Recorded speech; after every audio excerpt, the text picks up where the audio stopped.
Each of us lives dependent and bound by our individual knowledge and our awareness. All that is what we call reality. Gue yakin kita semua pernah senyum di depan semua orang, padahal dalam hati kita tuh lagi hancur. Dan kita selalu bilang kalau kita tuh lagi baik-baik aja. Sebenarnya kita lagi nggak kuat. Dan gue juga yakin kalau kita pernah selalu berusaha kuat buat orang lain. Tapi nggak ada yang pernah nanya sebenarnya apa yang kita butuhkan. Gue Angga Himura, dan hari ini kita akan ngebahas karakter yang menurut gue adalah representasi sempurna buat orang-orang kayak kita. Itachi Uchiha.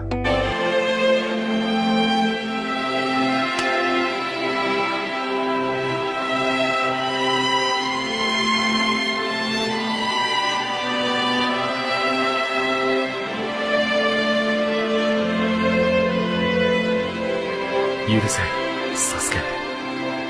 Kore de saigo da.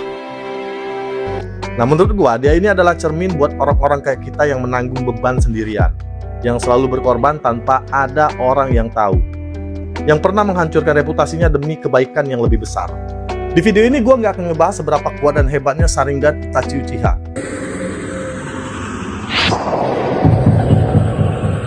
Mangekyo Sharingan.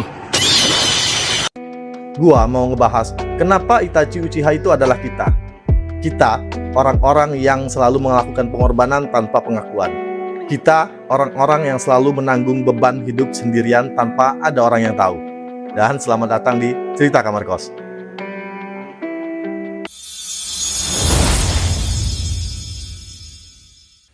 Mari kita mulai cerita ini dari awal. Itachi Uchiha menyaksikan perang di usianya yang masih 4 tahun. Di usia ketika seorang anak seharusnya masih main, Itachi justru melihat orang mati di depan matanya sendiri. Dan dari situlah dia membangun satu pola pikir yang nantinya justru menghancurkan hidupnya. Gua harus mencegah semua penderitaan. Dalam psikologi ada istilah untuk anak seperti ini, namanya parent-filled child, yaitu kondisi ketika seorang anak dipaksa mengambil peran orang dewasa terlalu dini. Mereka menjadi orang tua bagi orang tuanya sendiri, menjadi penopang, padahal merekalah yang seharusnya ditopang. Lu sadar nggak? Berapa banyak anak di generasi kita yang harus jadi orang tua buat adik-adiknya, yang harus mikirin ekonomi keluarga bahkan sejak masih SMA, yang jadi tempat curhat orang tua, seolah-olah mereka sendiri nggak butuh tempat buat bercerita. Di usia 7 tahun, Itachi sudah lulus Akademi Ninja. Di usia 11 tahun, dia sudah bergabung dengan Anbu. Dan di usia 13 tahun, dia dipaksa mengambil keputusan yang menentukan nasib satu klan sekaligus masa depan Konoha. Dan yang paling tragis, gak ada satupun yang pernah bertanya, Itachi, lu butuh apa? Pernah gak lu ngerasa kayak lu harus kuat buat semua orang? Kalau lu hancur, semuanya bakalan ikut berantakan. Dan akhirnya lu merasa lu gak punya hak buat lemah. Itachi itu gak pernah nangis bukan karena dia kuat, tapi karena dia sudah percaya bahwa emosinya sendiri adalah kemewahan yang bahkan dia merasa gak berhak buat dia rasain. Bahwa tugasnya adalah tanggung jawab, bukan kebahagiaan. Dan disitulah tragedi seorang parent-filled child dimulai. Mereka kehilangan masa kecil, kehilangan hak untuk lemah, kehilangan hak untuk menjadi anak yang butuh dijaga. Di generasi kita, ini terjadi di mana-mana. Anak yang harus dewasa karena broken home, anak yang harus membesarkan adik-adiknya, anak yang harus mengorbankan mimpinya demi membantu keluarga. Mereka hampir gak pernah mendapat apresiasi. Yang mereka dapat hanyalah ekspektasi yang terus bertambah. Dan seperti Itachi, mereka belajar tersenyum sambil membawa beban yang tidak pernah terlihat oleh siapapun.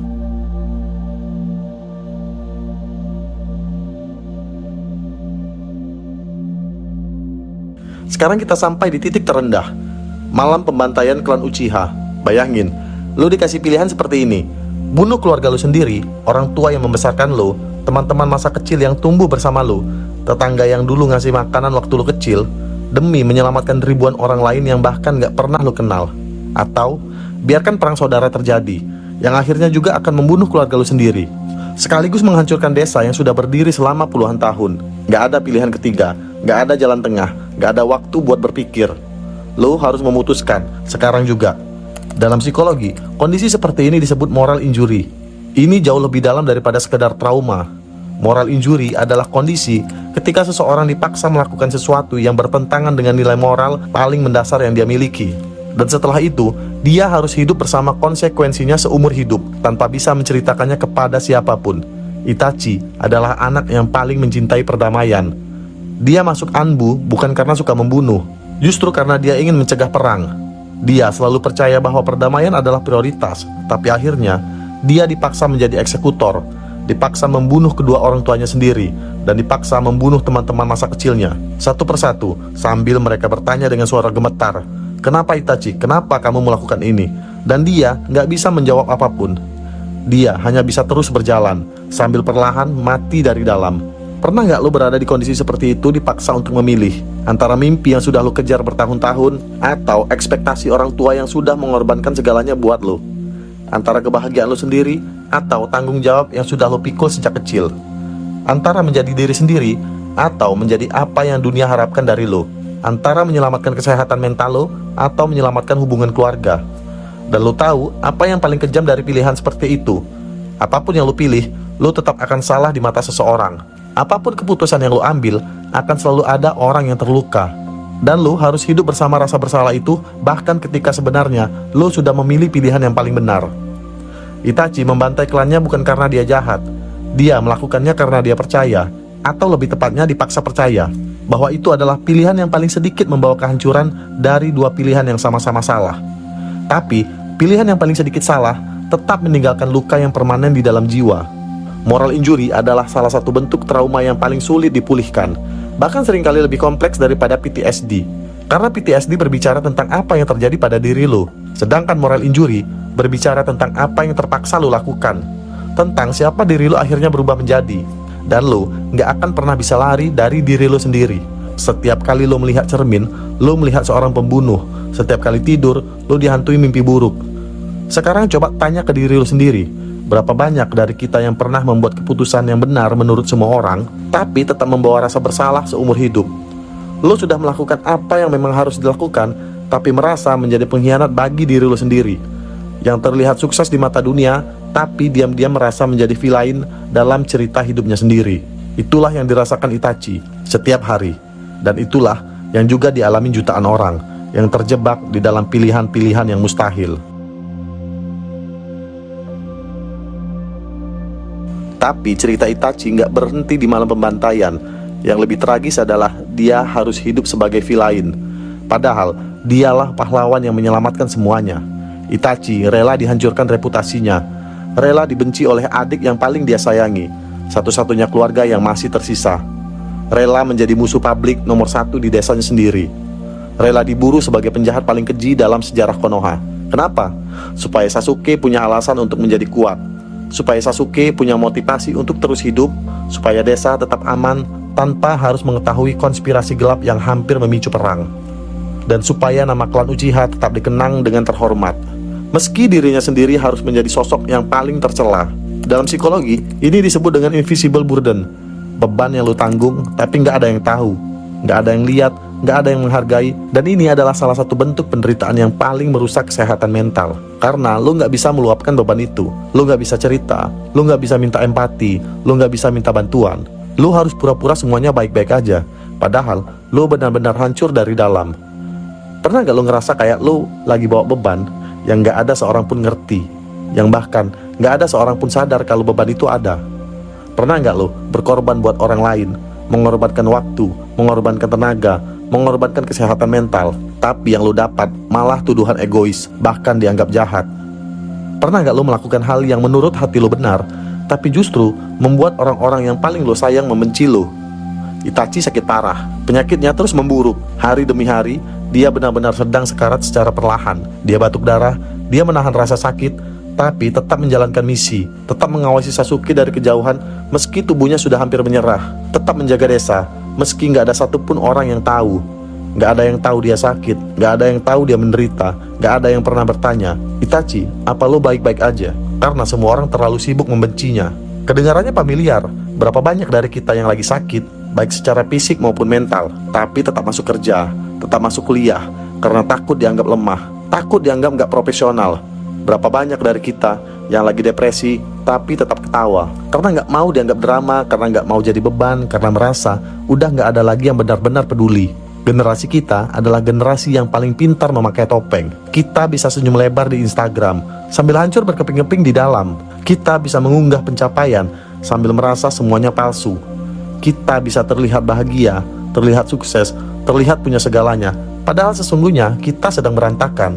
Kita mungkin punya ribuan follower, tapi nggak punya satu orang pun yang benar-benar mengenal siapa diri kita. Dan seperti Itachi, kita belajar bahwa menunjukkan kelemahan adalah kemewahan, bahwa minta tolong adalah kegagalan, bahwa menderita dalam diam adalah sesuatu yang harus dibanggakan, bahwa menjadi kuat berarti nggak boleh nangis, nggak boleh capek, nggak boleh bilang, gua udah nggak kuat.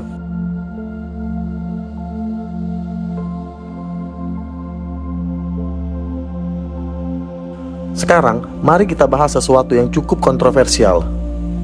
Apa yang dilakukan Itachi kepada Sasuke sebenarnya nggak sepenuhnya benar. Itachi sangat mencintai Sasuke, nggak ada yang meragukan itu. Tapi cara dia mencintai adalah bentuk dari toxic sacrifice. Dia berkorban sampai menghancurkan dirinya sendiri, dengan asumsi bahwa itu adalah yang terbaik buat Sasuke. Itachi berkali-kali membuat Sasuke mengalami trauma. Dia memaksa Sasuke menyaksikan malam pembantaian berulang kali melalui Tsukuyomi. Dia memanipulasi kebencian Sasuke, dan dia percaya bahwa itulah bentuk cinta yang sesungguhnya. Padahal dalam psikologi, ini berkaitan dengan trauma bonding dan pola manipulasi emosional. Walaupun niat awalnya baik. Pernah gak lo dengar orang tua berkata, bapak sama ibu udah ngorbanin segalanya buat kamu, makanya kamu harus berhasil, makanya kamu harus sukses, dan sebagainya. Pernah gak lo merasa bersalah atas pengorbanan itu, yang bahkan gak pernah lo minta? Itulah yang disebut dengan toxic sacrifice. Pengorbanan yang berubah menjadi senjata, cinta yang berubah menjadi beban. Dan menariknya, di akhir hidupnya, Itachi menyadari semua kesalahannya. Dia berkata kepada Naruto, jangan ulangi kesalahanku, jangan mencoba memikul semuanya sendirian, percayalah kepada orang lain. Inilah pelajaran yang paling penting dari Itachi.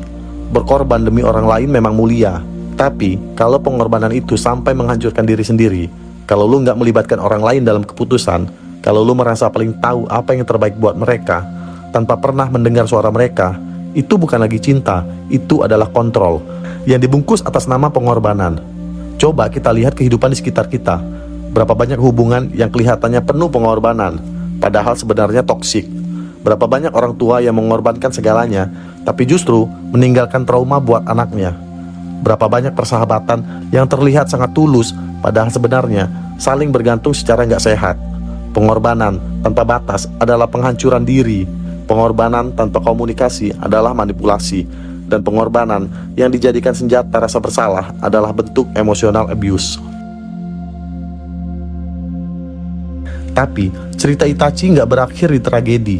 Ada satu momen yang menurut gua adalah momen paling kuat dari seluruh hidupnya, yaitu saat pertama kali Itachi melepaskan topengnya. Di detik terakhir hidupnya, dia berhenti berpura-pura menjadi villain. Dia berhenti memanipulasi, dia berhenti bersembunyi. Dia hanya menjadi seorang kakak yang sangat menyayangi adiknya, yang rapuh, yang jujur, yang akhirnya kembali menjadi manusia. Dan lo tahu apa yang dia lakukan? Dia meminta maaf kepada Sasuke. Bukan menyuruh Sasuke menjadi lebih kuat, bukan memaksanya membalas dendam, tapi meminta maaf.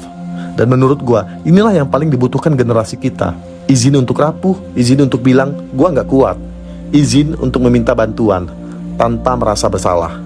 Itachi menghabiskan hampir seluruh hidupnya berusaha kuat untuk semua orang. Tapi di akhir, dia sadar bahwa menjadi jujur terhadap luka sendiri di depan orang yang kita sayangi adalah bentuk kekuatan yang sesungguhnya. Dan ketika dia dibangkitkan kembali pada Perang Dunia Ninja keempat, dia akhirnya bisa mengatakan semuanya kepada Sasuke, tanpa manipulasi, tanpa kebohongan, hanya kebenaran. Dan apa yang terjadi? Sasuke akhirnya bisa melangkah maju, akhirnya bisa mulai sembuh, karena yang dibutuhkan manusia bukan pahlawan yang sempurna. Yang mereka butuhkan adalah manusia yang jujur. Jadi, kita kembali ke pertanyaan awal. Pernah nggak lo senyum padahal sebenarnya lo lagi hancur? Itachi Uchiha adalah cermin generasi kita.